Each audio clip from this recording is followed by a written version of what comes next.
Pour écrire un seul vers, il faut avoir vu beaucoup de villes, d'hommes et de choses. Il faut connaître les animaux, il faut sentir comment volent les oiseaux et savoir quels mouvements font les petites fleurs en s'ouvrant le matin. Il faut pouvoir repenser à des chemins dans des régions inconnues, à des rencontres inattendues, à des départs que l'on voyait longtemps approcher, à des jours d'enfance dont le mystère ne s'est pas encore éclairci, à ces parents qu'il fallait qu'on froissât lorsqu'ils vous apportaient une joie et qu'on ne la comprenait pas. C'était une joie faite pour un autre.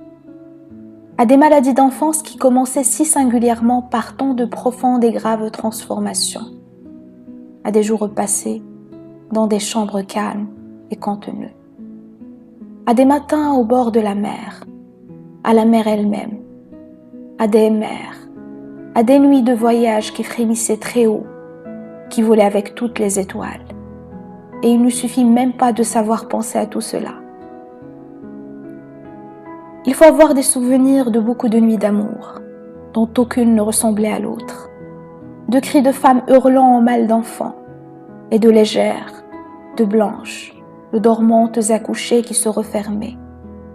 Il faut encore avoir été auprès de mourants, être resté assis auprès de morts, dans la chambre, avec la fenêtre ouverte et les bruits qui venaient par à coups.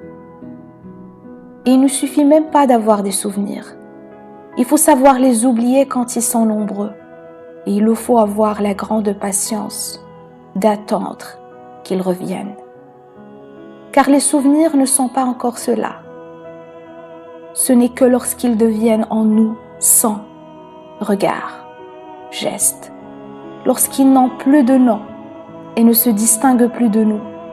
Ce n'est qu'alors qu'il peut arriver qu'en une heure très rare, du milieu d'eux, se lève le premier mot d'un vers.